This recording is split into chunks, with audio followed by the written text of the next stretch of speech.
incredible person, incredible being researcher, does a lot of cool shark work.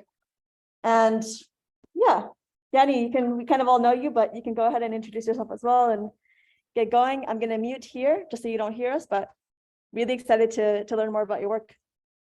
Well, thank you very much, Vianey, for the welcome, and thank you, Vianey and Marie, for putting this together. Sorry I couldn't be there in person. Last minute hurricane unfortunately changed my plans. So let me just make sure this is working.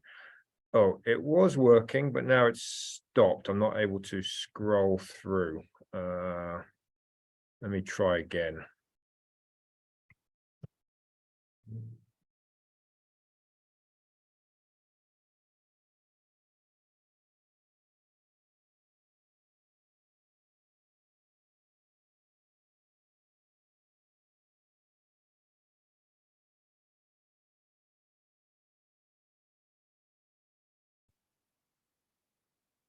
Okay, can everyone see that okay?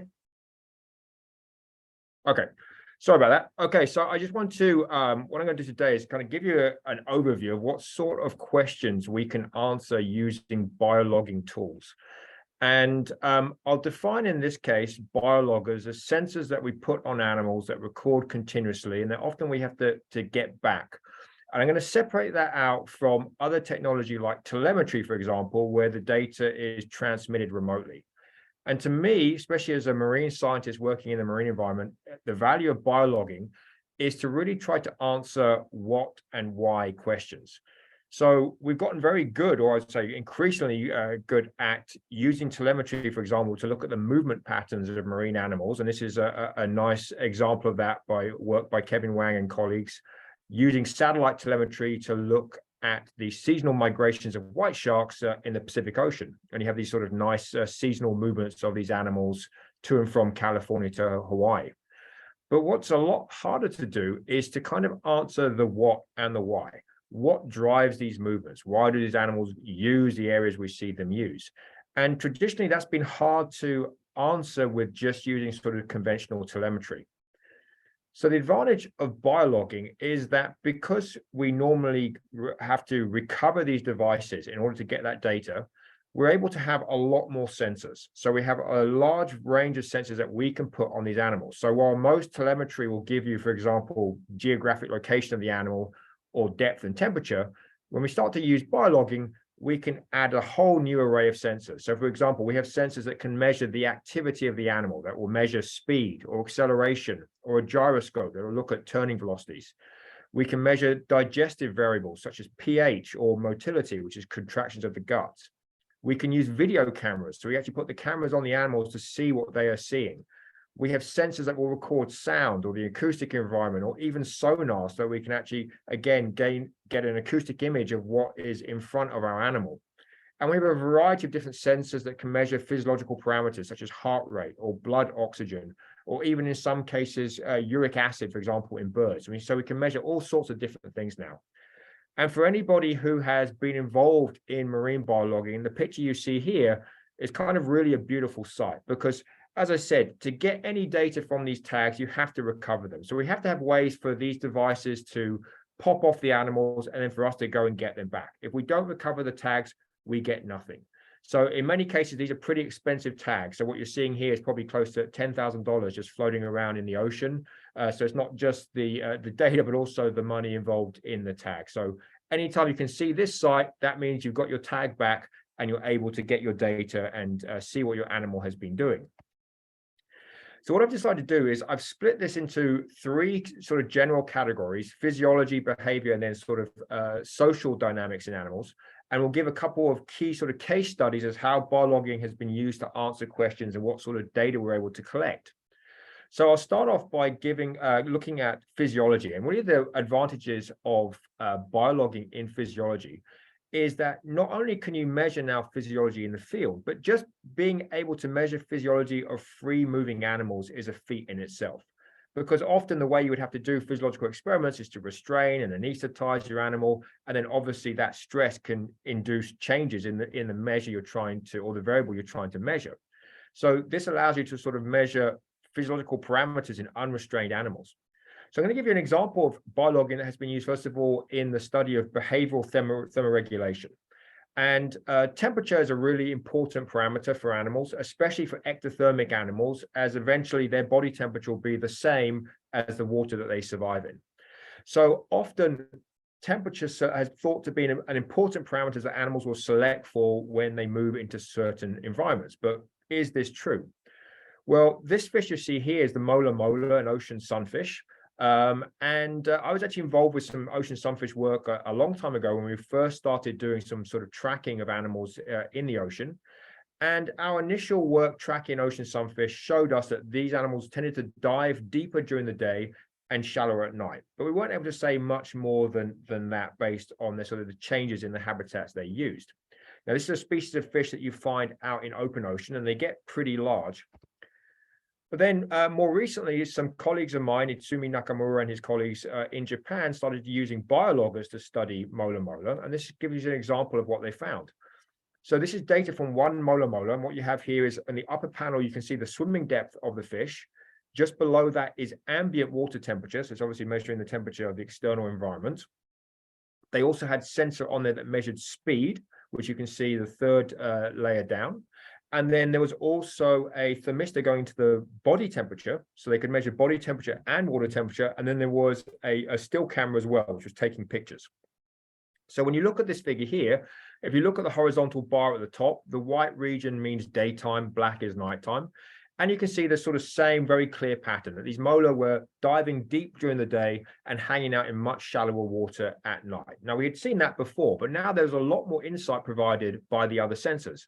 So if you take a look at the speed sensors, for example, you can clearly see that these animals are moving around actively during the day, but at night, you're getting almost a zero reading on the speed sensor. They're pretty much just sort of hanging out right on the surface, barely moving at all. So now we know straight off the bat that these animals are clearly being more active during the day. But there's still two questions that pop up immediately when you look at this. First of all, why would a mola want to dive deep during the day? What is the function of those dives? And second of all, why do they keep on performing these bounce dives? If you take a look at those diving data, you can see that the mola just goes up, down, up, down, up, down all day long. If you're going to go down deep for some reason, why don't you just stay deep? You're a fish, so you can stay down there as long as you need and then come up shallower at night. So why perform these bounce dives? Well, if you then zoom in, and this just includes data from the cameras. So the cameras are obviously showing what the molars were doing, and what they could see is that these molars were actually eating siphonophores and other jellyfish down deep. So if you look on those dives, those blue circles show you when the camera revealed a molar was encountering prey and eating its prey. And you can clearly see that they're encountering their prey on the bottom of these dives. Now, if you zoom in on one of those dives, so that bottom panel just shows you sort of kind of a zoomed in profile of a single dive, and you can see that same thing. The fish dives down to about 150 meters, swims around, catching prey, catching siphonophores, and then comes back up. So now we clearly know they're diving down deep because that's where their prey are. But the next obvious question is, well, why not stay down there? Again, you're a fish. If your prey's down there, why do you keep on wasting energy going back to the surface, back down again, up, down, up, down, up, down? What is the reason for that?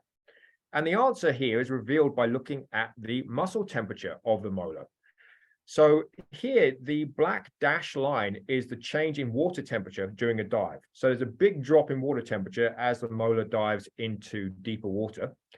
But then that orange line you see on the top is the change in body temperature. And you can see that the molar's body temperature declines, but at a much slower rate. And that's because molars are quite big animals. So they have high, what we call thermal inertia. That means they lose heat at a slow rate just due to their body shape. And what you can see is that the molars only stay down until their body temperatures get to a certain level, and then they start coming back up. And once they come back up, they don't start doing another dive until they have re-warmed again. So now we know why they don't stay down deep. It's because it's too cold. If they stay down at that depth, their body temperature will eventually be the same as the water, which is far too cold for them. So they just dive down, forage until their body temperature declines to a certain value, and then they go back up and they don't start another dive until they have re-warmed again. So clearly, in this case, temperature is not necessarily driving the patterns of habitat use we see, but it's certainly limiting it. That's why they're having to perform these bounce dives just so they can keep their body temperature within a certain range, because as ectotherms, they can't physiologically regulate their body temperature. So thermoregulation is one example where biologging has been a really important tool. Another region in physiology, especially when it comes to large fish, where it can be very useful, is in the study of digestion. And again, traditionally, the only way to study digestion is to catch an animal, restrain it, start putting probes everywhere, have it anesthetized, and all these sorts of things. But we can actually measure digestion now in free-swimming animals. And digestion is ecologically important as well. So, for example, animals might select certain habitats to optimize digestion. For example, digestion is sensitive to temperature, and the digestive system may work better at certain temperatures. So how does digestion influence animal habitat selection? Digestion can also change behavior. If you look at an animal's metabolic rate, it increases after it has eaten. That means that they're having to burn a lot of energy after having eaten, which may mean they have to put less energy into being active. So digestion can play an important role when it comes to understanding animal behavior. And some of the work, this actually work that I was involved with a little while ago now, and that was looking at digestion in the stomach of marine predators, particularly sharks.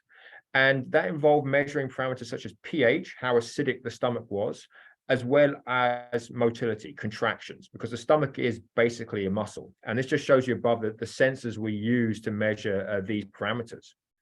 So we could, this was when I was at University of Hawaii, and we could do captive experiments because we had adult sharks in captivity there. So we could restrain our sharks, anesthetize them, drop the data logger into the stomach, revive our shark, and it would just spend the next couple of weeks swimming around. We can feed it meals of different sizes, different types, different times, and see how the digestive system responds.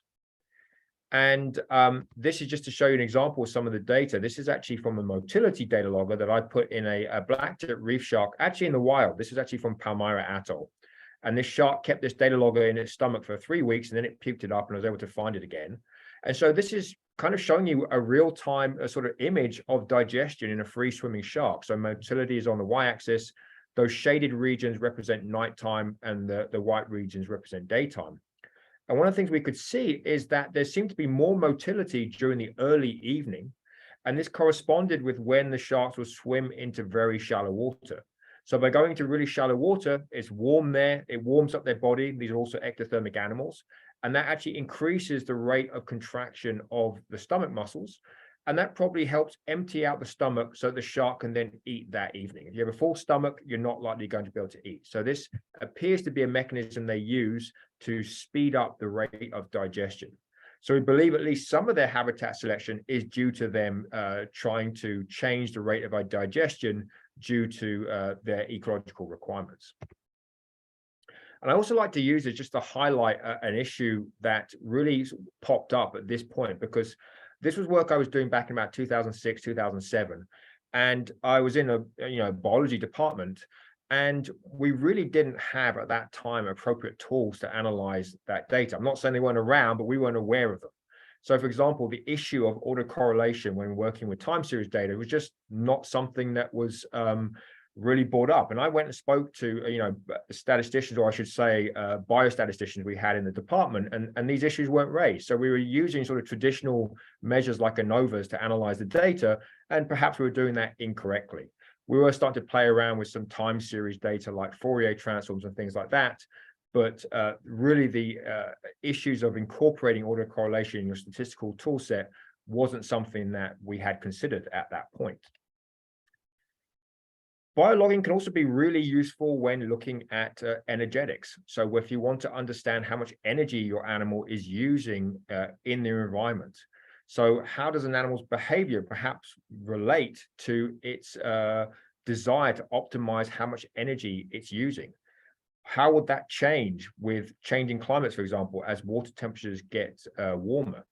So how do we measure energy use or metabolic rates in free-swimming animals?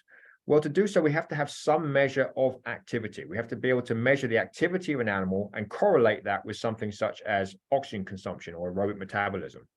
And one of the most popular tools we have at the moment are accelerometers. And accelerometers can measure very high resolution, and they obviously measure activity or body motion of the animal. And you have sensors like these in your phones, for example. If you switch the direction of your phone and the screen flips, it's because you have sensors in that phone that are detecting that motion. So your typical accelerometer will measure acceleration along 3 axes of the body, for example. And one of the things you can do is filter out the static contribution due to gravity, because even if you put an accelerometer on a table, it's still going to be measuring some acceleration from gravity, but you can filter that out. And then if you take the product of the remaining 3 axes, you have a metric known as overall dynamic body acceleration, or ODBA for short. So it gives you a measure of the overall activity of the animal along all orientations of the body. And then what you can do is see how this correlates with oxygen consumption. So here's some data from colleagues who are working with sawfish on the left and then bull sharks on the right. And they kept these animals with accelerometer loggers on them, and they had them in a sort of small pool where they were also able to measure the rate of oxygen consumption of the water, which is a proxy for aerobic metabolic rate. And then they could correlate the activity of the animal from the accelerometer with the metabolic rate. So here you can see, and they're actually measuring something called vectorial dynamic body acceleration, which is slightly different, but for our purposes, it's kind of the same thing. It's the activity of the animal.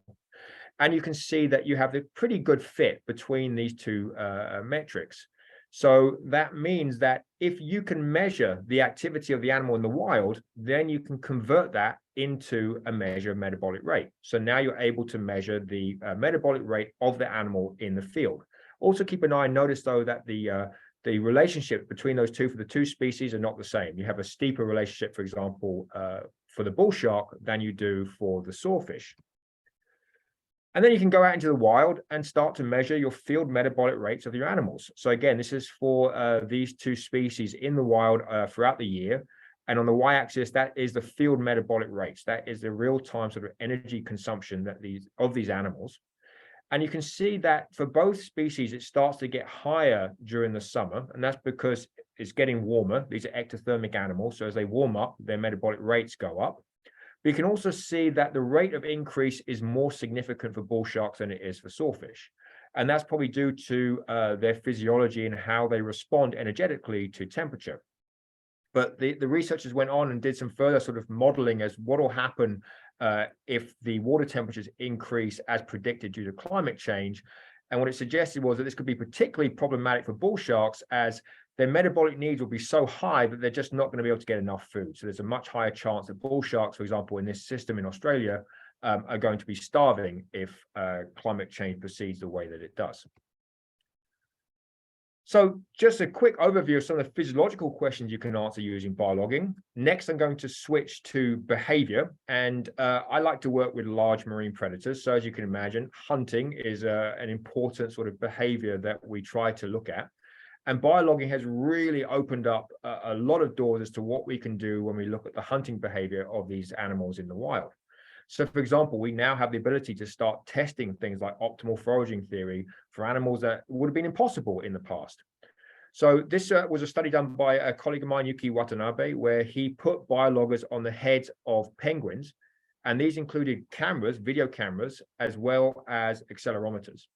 And these penguins in the Antarctic were diving under ice, and they were feeding on krill and ice fish and things like that.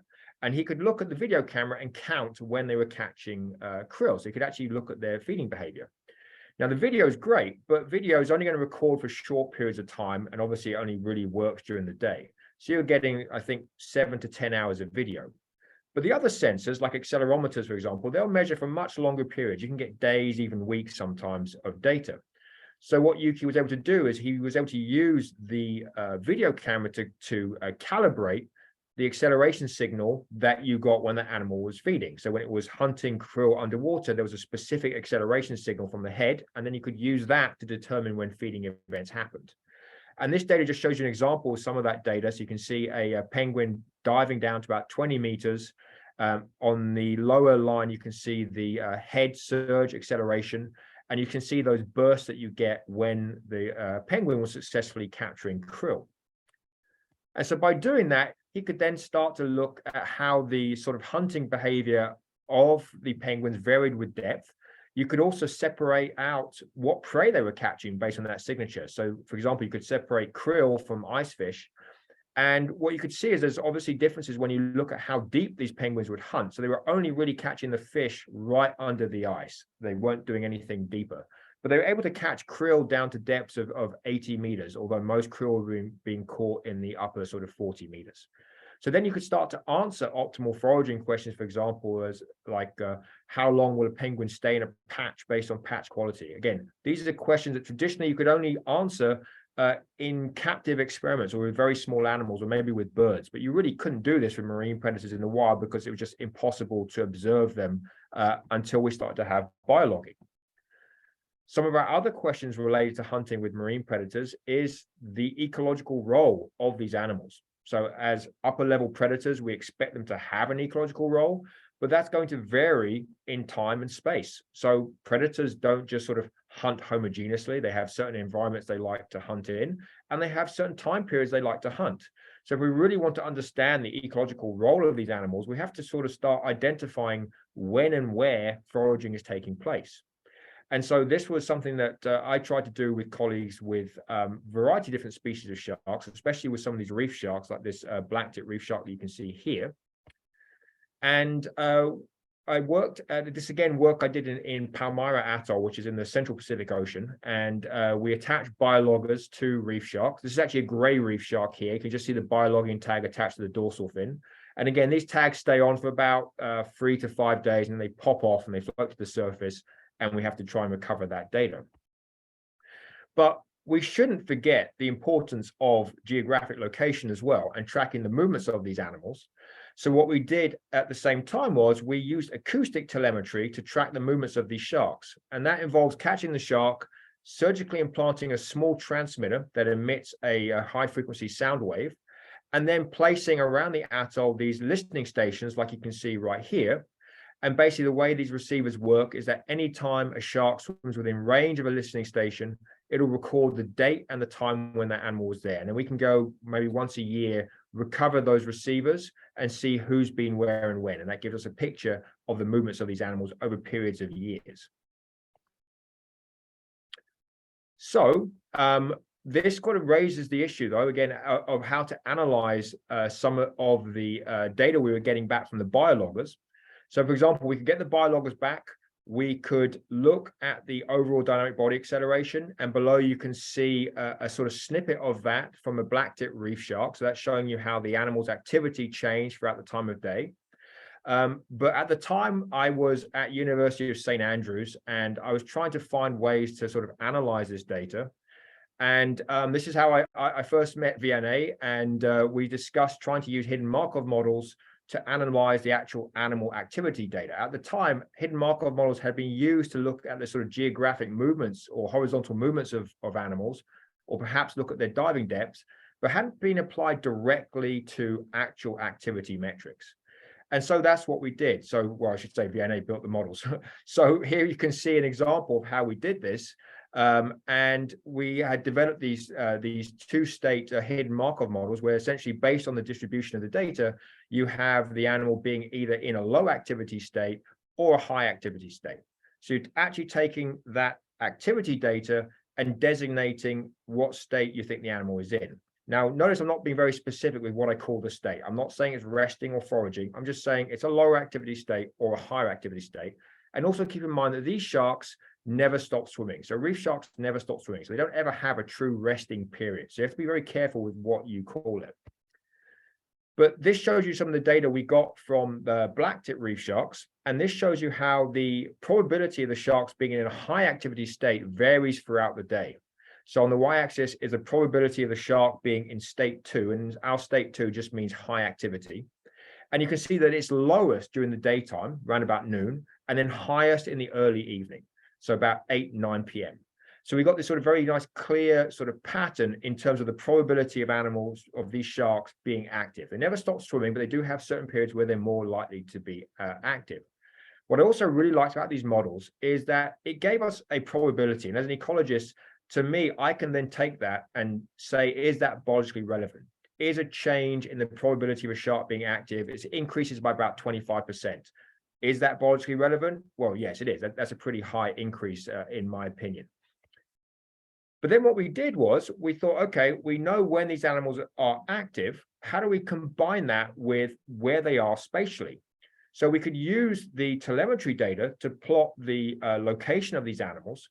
And this just shows you for a sort of snippet of data from black-tip reef sharks, the space use of these animals. If you look at the lower panel, what you're seeing there is the utilization distribution of those sharks as they were tracked throughout the atoll. And you can see that these sharks are using a pretty small area.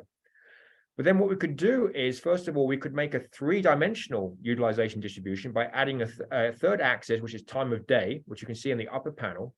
But now those contours, the density of those contours are dependent on not only how much time an animal spends there, but also the probability of it being active based on time of day. So you can see that these sharks like to use these sort of core areas during the daytime, and then they move over a larger area at night.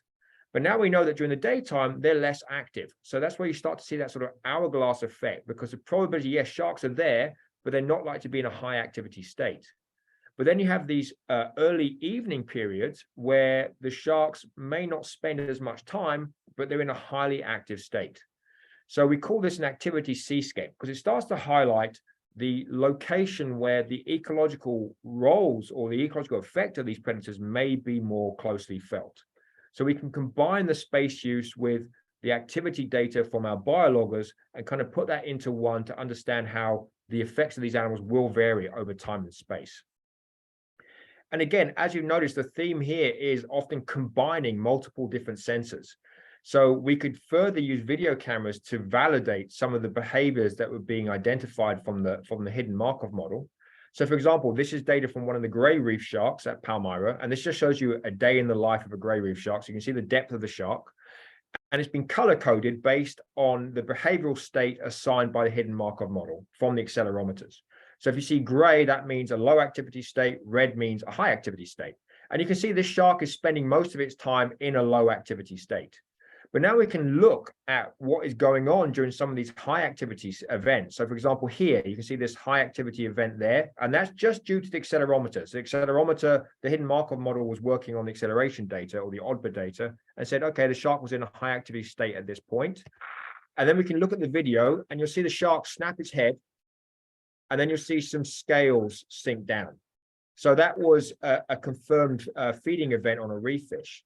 So here we could use the video camera to start to validate what sort of behaviors are going on when we identify these high activity regions from the acceleration data. Obviously, these animals are predators in a three-dimensional environment as well, so we can look at how the behavior changes vertically. So here you can see for two different sharks, you can see how their swimming depth varied in relation to water temperature. But now this has been color-coded based on the proportion of time these sharks spent in a high activity state as identified by the HMM for the acceleration data. So red basically means spend a lot of time active.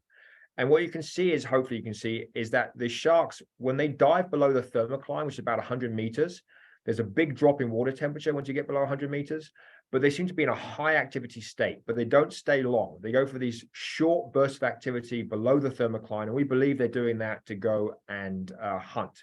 But they can't stay there too long because otherwise it's going to get too cold. So these are kind of short bursts of activity. So obviously not everything is related to hunting. So sharks have to rest at some point. And how do you rest if you have to keep on swimming all your life? Well, this is footage I took this is in French Polynesia in Whakarava Atoll. And I'm actually just drifting with the tidal current here. And these are all gray reef sharks. And what I want you to see here is, first of all, how calm these sharks are, but also look at how they're barely moving. There's very little movement of their tail. Now, these are negatively buoyant animals. So if they stop swimming, they should sink. So how do you have this situation where these sharks don't seem to be moving at all? What is causing that? And does that explain the habitats they use? So this is an aerial view of the South Channel at Whakarava Atoll in French Polynesia, and it's a tidally flush channel. You can see the location of that channel. It's pretty small. It's about 1 kilometer long and only a few hundred meters wide. And those white circles show you where we have listening stations, acoustic listening stations that will detect acoustically tagged animals. And we tagged nearly 38 gray reef sharks with transmitters. And first of all, we knew from diving that these sharks are hunting at night. If you go into that channel at night, it's just madness. I mean, it's just sharks tearing up reef fish left, right, and center. But during the day, they're clearly not foraging. So what are they doing during the daytime? Well, here you can see the space use patterns of these sharks. And on the left, you can see how it varies during the incoming tide. And on the right is the outgoing tide. So the arrows point to the direction of the tide.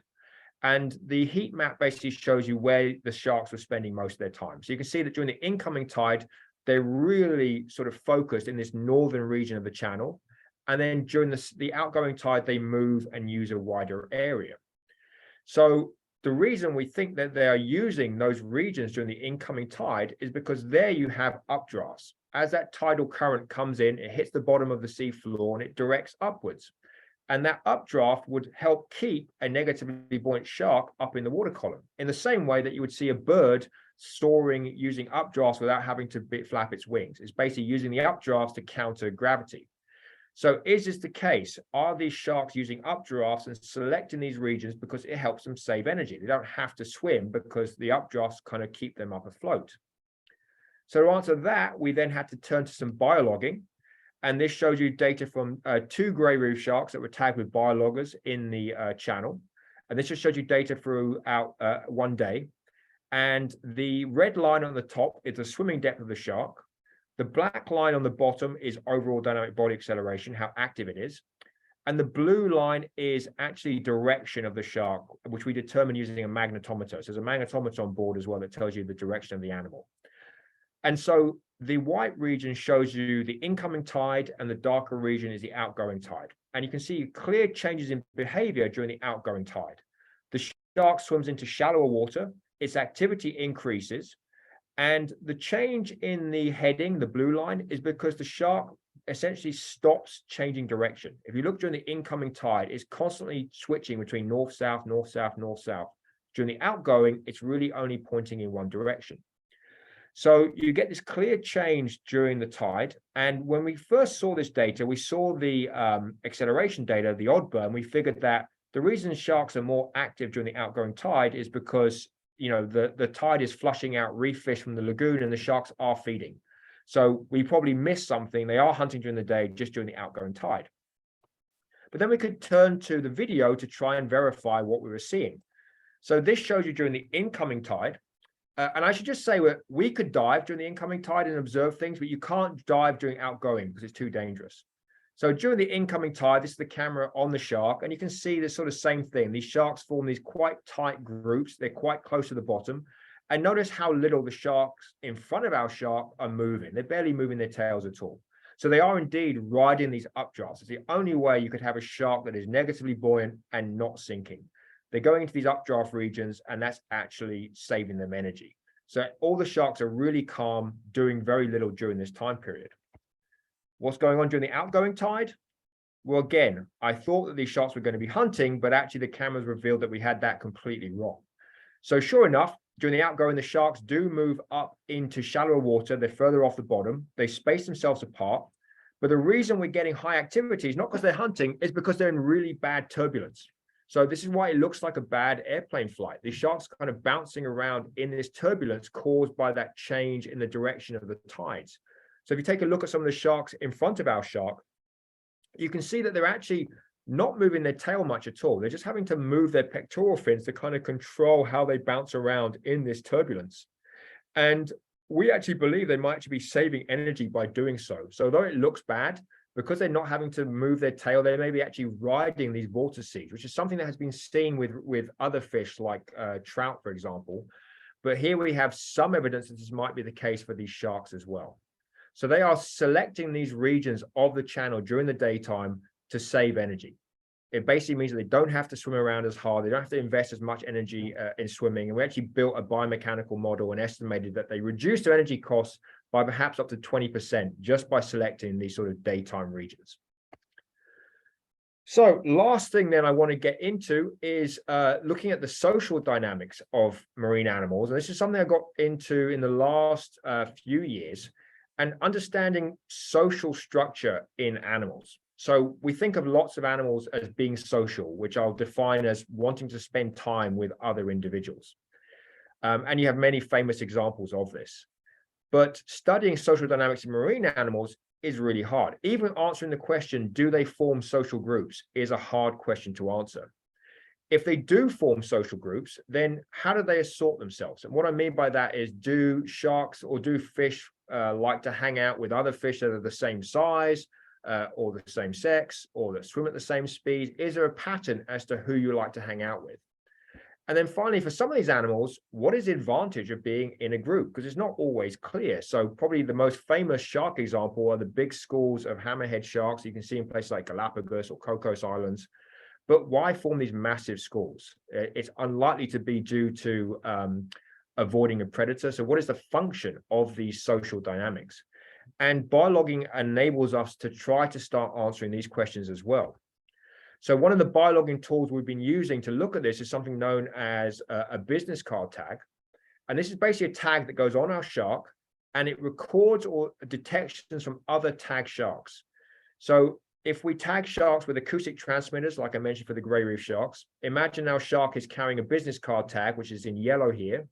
Then anytime it swims within range of a shark carrying another transmitter, it'll store that data to memory. So if it swims within range of these two sharks with the red transmitters, then it'll store to memory that it was within range of these animals.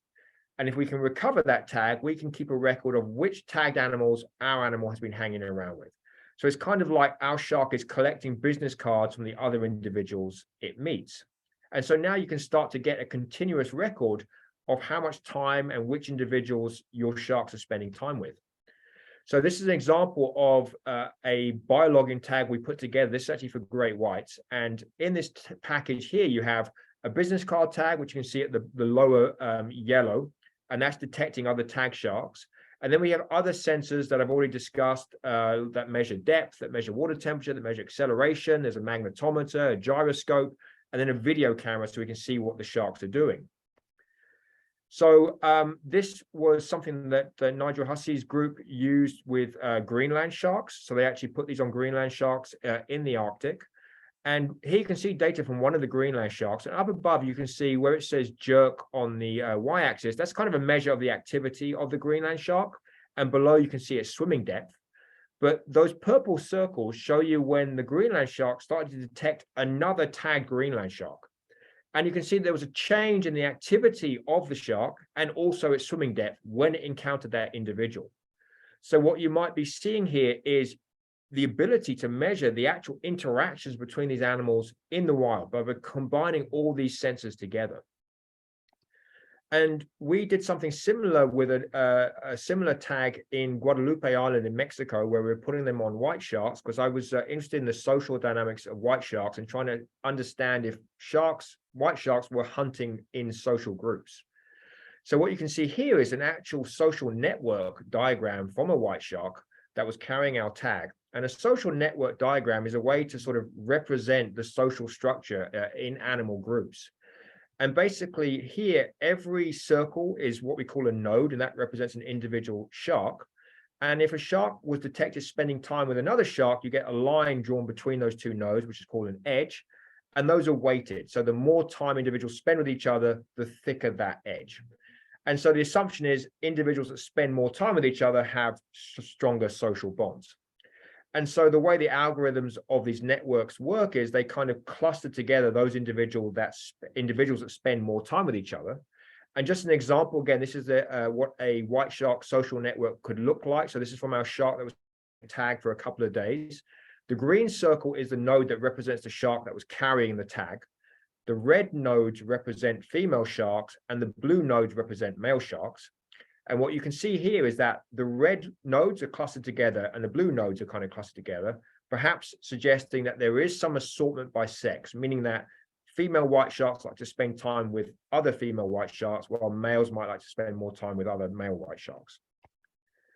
We can also now start to measure how long these associations last. So here you can see for 4 different white sharks carrying the tag, how long were those associations? And most of them are quite short, less than 20 minutes. And these may be just random associations. So for example, you may just cross paths with somebody and spend a short amount of time with an individual just through random chance. Maybe you got on the same bus as somebody, or maybe you waited in line at the same Starbucks as somebody. You don't have a social bond with that person, just by random associations, you spent some time there. But then we also recorded some associations that would last over 70 minutes. And that meant that for 70 minutes, these sharks were hanging out with each other within 30 meters, because that's the range of the tag. And that suggests that there is some degree of stronger social association between these animals. We can also combine with other sensors to decide to see when did these associations take place. So for example, on the right, these are from generalized additive mixed models, and you can see how the number of associations for a shark carrying that tag varies based on time of day. So you're more likely to get these associations during daytime than you will at nighttime, for example. If you look on the left, we can see how the animal's behavior in terms of its horizontal movements might affect these associations. So we use the magnetometer to look at heading. And what you see on the x-axis here is the standard deviation of heading, which is kind of a crude metric of tortuosity. So if you think of a shark swimming in a straight line, if it's in a straight line, its direction is not going to change. So the standard deviation should be pretty low. Whereas if it's frequently turning, then you're going to get a much higher variance. So the response here is on the number of associations with other white sharks. And it suggests that you're more likely to have associations if our shark carrying the tag is swimming in a straight line, or if it's moving in a very tortuous fashion, but less so in between. So we can start to look at what factors drive these associations. When do white sharks like to hang out with other white sharks? Under what conditions, for example? And again, the video camera, because, you know, a picture tells 1,000 words. So having that video footage adds a lot of insight. Just see if I can get this to play. So this is an example from some of the footage we got from white sharks in Guadalupe Island. Now, why would a white shark want to hang out with another white shark? Well, what we believe is due to sharing of social information. So here you can see our white shark descends down into the depths of Guadalupe. It's about 30, 40 meters deep. There you see the shark's nose. And then it sees another white shark, and it'll come clear in a moment. There it is. And it turns and it starts to follow it. And so we would see this from the camera, that these sharks would follow other white sharks for short periods of time. Now, remember what these animals are hunting, big marine mammals, things like that. So if one white shark makes a kill, there's likely to be food available for another white shark. And so that one could eat some of that food. No evidence of cooperation, just the fact that if I hang out within a vicinity of you, I can get some food, and vice versa. It doesn't mean we're working together. Here you can see our white shark interacting with potential prey. So our white shark's in really shallow water here. It comes across a sea line. Now you see our white shark is interested, turns towards the sea line. This is really shallow water. You don't normally see hunting going on in the shallows in Guadalupe. It's very clear. But notice that the sea line really doesn't care. It's just like starting to do loops around our shark. And our shark is trying its best, but to be honest, it's kind of getting outmaneuvered in these sort of environments. So we really kind of find that when the sharks lose the element of surprise, then they don't try very hard. I think because their foraging success is going to be pretty low. These are very agile prey. Here you can see our white shark is now further offshore, close to the surface, but in deeper water, it looks a lot blue. And you can see it's going to start approaching a turtle. So our turtle, it'll pop, there it is. Now, our turtle's swimming away. Now, remember, behind this camera, there's a 16-foot great white. So, you know, that's quite a thing to look behind and see that. But our turtle's kind of oblivious. Now, the white shark, I wouldn't say it's going in for the kill. This is kind of more of an investigation, but it's clearly curious and going up to the turtle. Turtle still hasn't realized what's behind it, but it will in a moment. And you'll see, then it realizes, turns its shell, exposes its shell, I should say, and then turns and leaves. But again, overlooking this footage, when these animals lose the element of surprise, they tend to lose interest. And that can be problematic for white sharks trying to hunt in an environment like Guadalupe Island, where you have very, very clear water, 60 foot, sometimes 100 foot of visibility. So it's not easy to ambush there. So it may be particularly important that you take advantage of social foraging by hunting with others in a very sort of simplistic sense to increase your overall foraging success. So in summary, biologging really allows us to start answering more hypothesis-driven questions, which is something that was always very challenging to do. We can now answer or try to answer questions from optimal foraging theory, from animal search theory, habitat selection theory, competition theory, understanding the role of predators. And there's a huge array of other sensors that are either I haven't mentioned or haven't discussed, like sonar or electrical impedance, or sensors that measure chemicals like glucose or uric acid or blood oxygen, and more being invented all the time. And it's through the continuation development of these sensors that we'll be able to answer more and more questions and start to really answer questions that were impossible, questions that were really just tested with little animals in the lab or in captive settings. Now we can try to answer these questions with some of the largest predators in a marine environment. So to close, I'd just like to acknowledge, I have lots of colleagues, but especially these colleagues I've worked with a lot, my lab at Florida International University, and then, of course, all the funders who have supported the research and also funding this workshop. And thank you all for listening. I'll be happy to take any questions.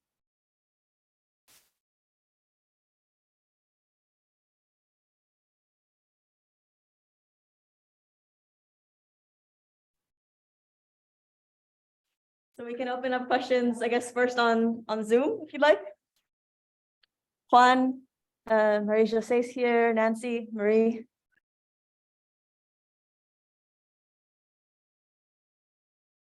I can break the ice. I'm afraid of silence. And very enjoyable talk. I really enjoy. I've worked with biologging data, but never with like this variety of data that you've presented, and I'm very impressed and excited. I have a question about the social aspect. So you've looked at the amount of time they were interacting. Do you have enough data? Because I'm understanding that these tags are maybe short duration, but do you have enough data to look at the frequency of these interactions? Because I think at least in many of the terrestrial work or capture like photo ID data, it's a lot about like how often do they get together. Do you have that kind of information? Yeah, a good question. You're right that the durations of the deployments of these tags at the moment is quite short.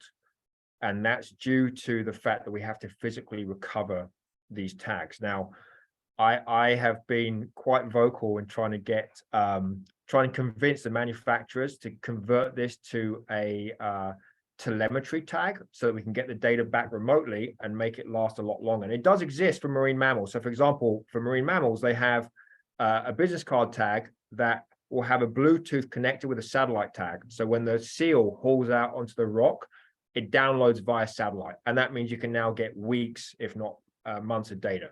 But for the Bluetooth to work, it has to be dry. So it's not going to work for a fish.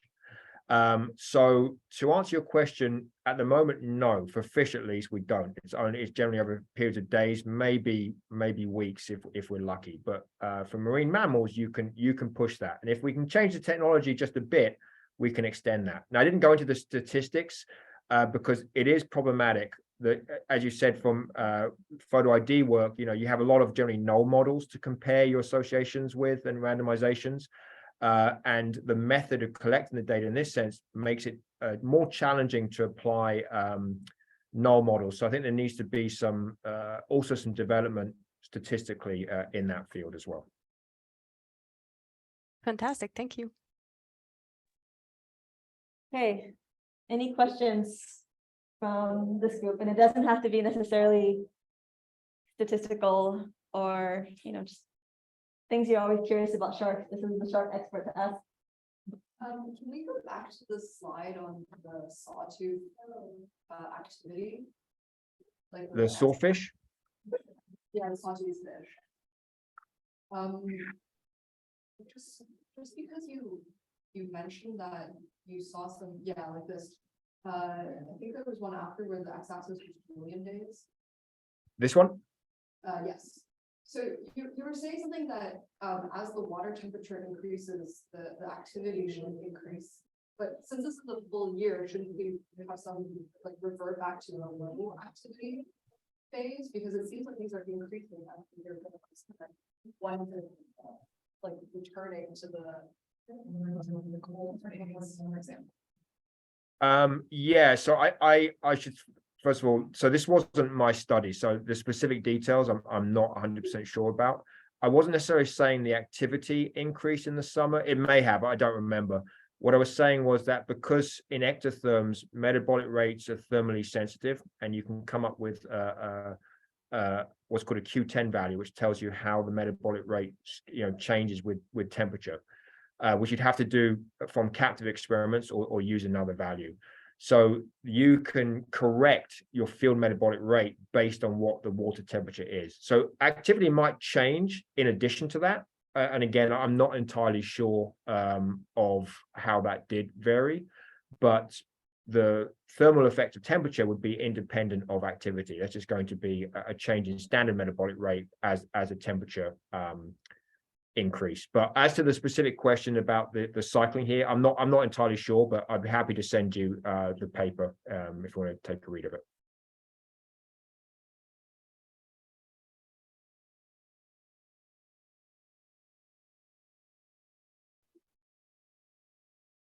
Other questions? Thank you.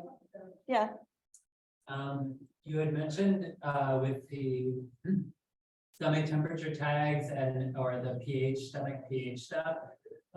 In like wild studies, how do you go about recovering that kind of tag? Is it on a float as well? And then you have to find it like everything else, or does it communicate with an outside tag, something like that? So yeah, so when I did this, and this was actually fairly old now, that just relied on having that tag get puked up. Obviously in a captive setting, that's no problem, but in the wild, I would attach a small acoustic transmitter because I knew these sharks had quite small home ranges. And so if they puked it up, there's a reasonable chance I'd go and find it. But I got 2 tags back and then lost everything else. There wasn't a very effective way of doing it. What we now have is essentially that tag built into a satellite transmitter. And the satellite tag can't transmit the data, but it can transmit the location. So once it gets puked up, that would actually float to the surface and it would send its position to satellites. And then you'd get an email saying, this is where your tag is. You still have to go and get it, but at least that way you would know when it is up and floating. That's still quite a big tag, so that limits the species of shark we could use it with. So for example, it's only going to be for larger animals because it's still too big a tag for some of the smaller species, but that's what we would try and do now. Thank you. Well, yeah, I have a question here. So if I'm not mistaken, you said that the sharks will lose can lose their interest in their prey and certain circumstances. I was thinking, if there's any way from your data and modeling to realize in what circumstance they can hunt better, like the chances. I had a hard time hearing, but was that about the social foraging and under what circumstances would it be better to hunt in a group? Yes. Yeah. So when they lose interest, like. Oh, you mean like a white shark losing interest in its prey? Yes. Do you have any can you realize how can they hunt, in what conditions can they hunt better? As individuals or as a group? Well, Both. Yeah, so I'll start with individuals. I mean, one of the ways we can try to get around to answer that question is by comparing the behavior in different locations. So Guadalupe is unique in that the visibility is so good. If you go to South Africa or Northern California, the other places where you have lots of white sharks, it's in much murkier water. So, for example, the breaching you've probably all seen on Shark Week, where they attack and launch themselves out of the water. You don't really see that in Guadalupe. That's something you'd see in South Africa, and it's probably due to the fact that they can ambush their prey on the surface because the water visibility is much lower. So from an individual standpoint, I think that's one way we can try to go about answering that, is to compare in different environments where the conditions vary. I think as we start to collect more data, like from video camera tags, where we can start to assess distance with sonar tags, for example, you can assess the distance between predator and prey and under what circumstances does a strike happen. But you're going to have to get a lot of data. For the social side of things, there's a lot of modeling work to answer your question, especially with birds. So under what conditions, for example, is it better to hunt as a group? Because it's going to be a trade-off. If you're hunting with a group, you're more likely to find prey, but there's also more competition for the prey when you do find it. So, for example, we know from birds that it tends to be best used when your prey tends to be kind of ephemeral and unpredictable. If you have prey that's very predictable and where you find it, social foraging tends to lead to more just competition, so you're less likely to see it. But if you have prey that is mobile, patches that, a patch that will be here today will not be there tomorrow, in that case, the sort of sharing of social information is much more useful and you might be more inclined to see it.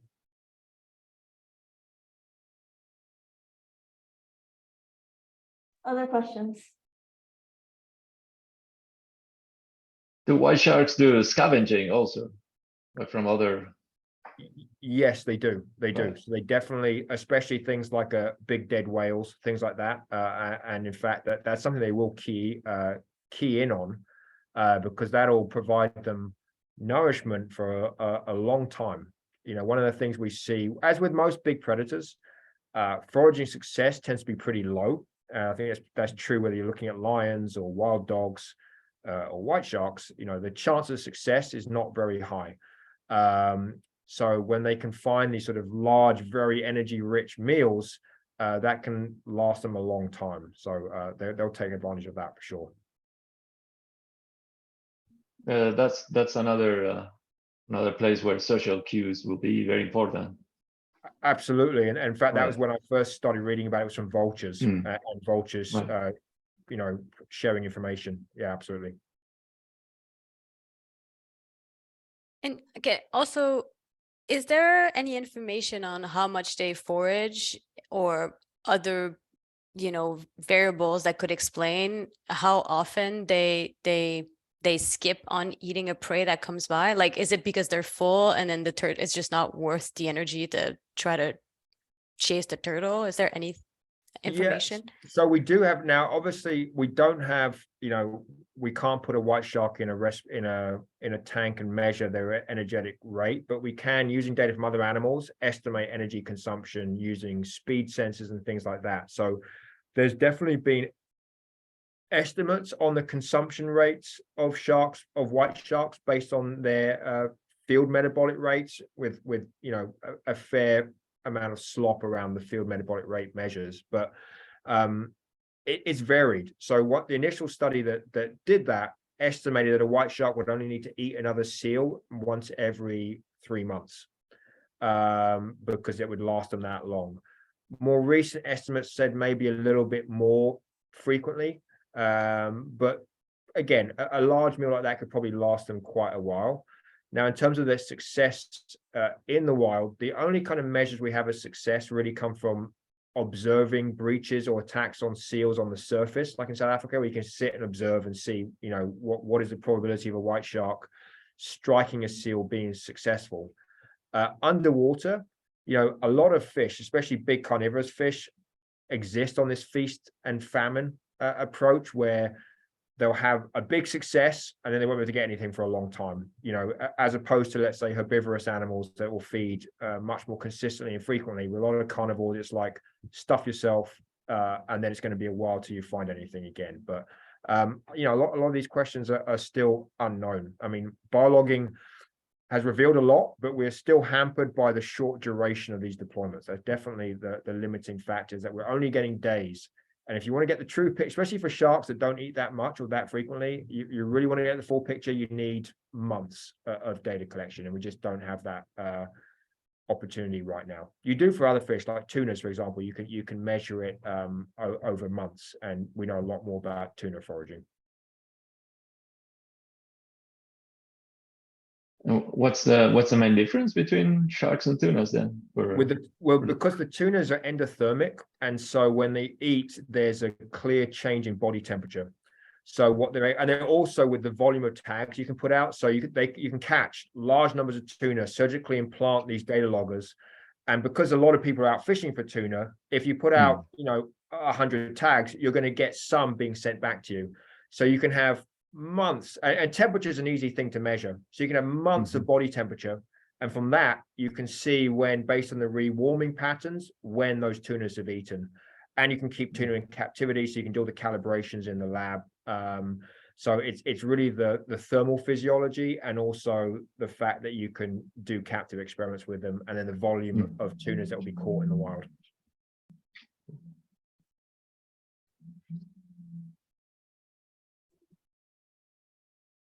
Yeah, I was thinking the map that you showed about the utilization and distribution with the 3D and the difference in behavioral space essentially. So if I'm just wondering if we think about utilization distributions, and maybe somebody's already done this and I just haven't seen it, but in terms of defining the thresholds, or how we define an area of like intense use based on the behavior rather than strictly of time and space, is that something that could be done, like to kind of consider that like super active activity that would still be kind of considered like important habitat, or used like highly used habitat, but maybe not in a traditional?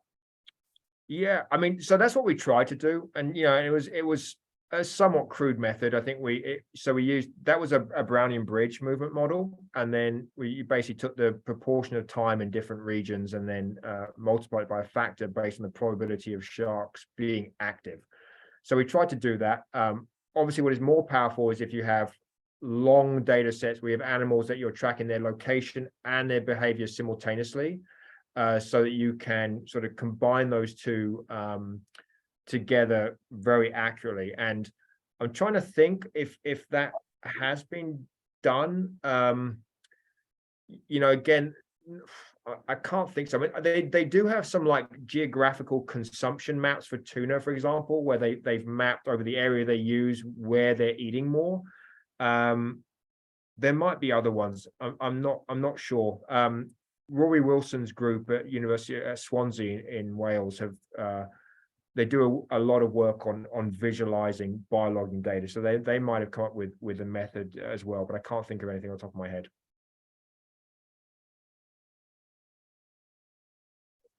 other questions? Yeah. Is it possible to identify what kind of prey the shark is looking by the data, like the accelerometer data or something? Can you hear that? Not all of it. So can we identify the type of prey from the acceleration data? Yeah, identify the prey that the shark is looking for by the data that been registered. No, we haven't been able to do that. There have been studies that now have done like machine learning to for sharks that you can keep in captivity. You keep them in a pen and you feed them live fish, and the shark is carrying an acceleration logger, and you, based on the signal, you use machine learning so that you can then search the data for similar patterns. So there have been some studies doing that with like juvenile lemon sharks, for example, but not to the point that you can separate out different prey types. The problem is that to get an accurate signature, you have to have the animal eating a live prey. Like if you go and feed a shark, and even a marine mammal, seal, a dead fish is going to have a different signature than if it's actually trying to catch it in the wild. And getting sharks to eat live prey in captivity is very challenging. So with the penguins, it was done because they would eat so much under the ice, and the video cameras would record it. But the other problem is that penguins eat very frequently and sharks don't. So with all the video footage I put out on sharks, I've gotten predation events twice at best. Whereas you put a camera on a penguin and you're getting 10, 15, 20 feeding events on each deployment. So you just get a lot more data to work with than you do with a shark. So at the moment, no, we can't do that.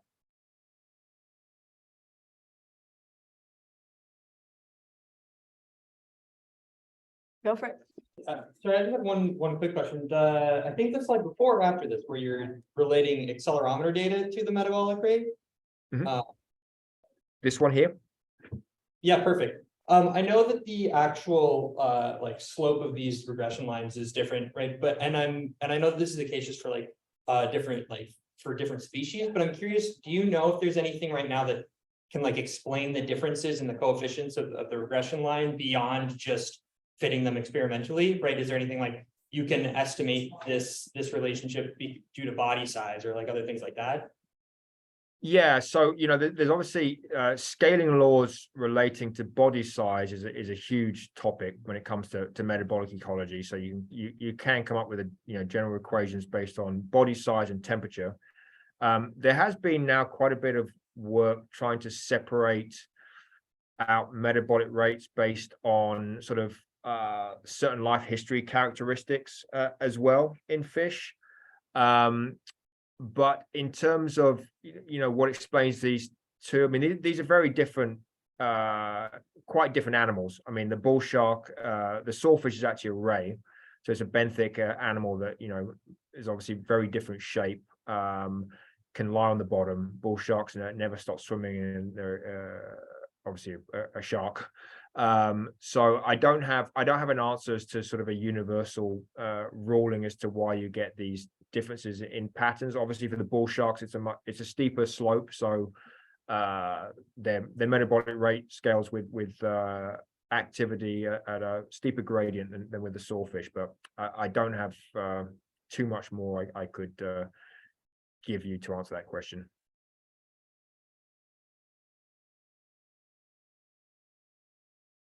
And it says thanks. Any other questions? Well, obviously have lots of questions, but maybe I'll save some of those for Thursday when we talk more about the methodology and things that we'll be developing. We do have a few statistics PhD students here who are just kind of dropping in on the talks.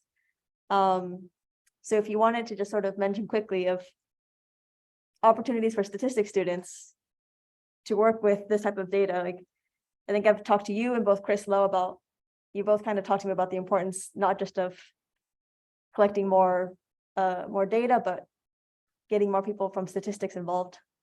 Yeah, I mean, I think when we started working together, I mean, it's been very productive, and I think there has been traditionally, at least for marine ecology, I can't speak for terrestrial, this sort of disconnect of ecologists try to just do their own thing and wouldn't necessarily converse with statisticians. And I think the work we've been able to do and you've been able to do with others is a nice example of what you can accomplish when you bring the two fields together. So I'm always interested in, I'm absolutely not a statistician, as everybody who knows me knows, but I'm good at keeping an eye out as to what statistical tools are out there, and I'm very interested in seeing tools that aren't used traditionally with animal ecology being applied, especially to biologging. So I'm always, we've got data that's not analyzed, we've got data that we have analyzed that there's probably more that can be done with. I'm always very happy to provide data if it can be used for testing out new statistical tools. So anybody who's got interest like that, then yeah, just please get in touch with me. Thank you. Okay, we'll do one last round of applause. Thank you very much.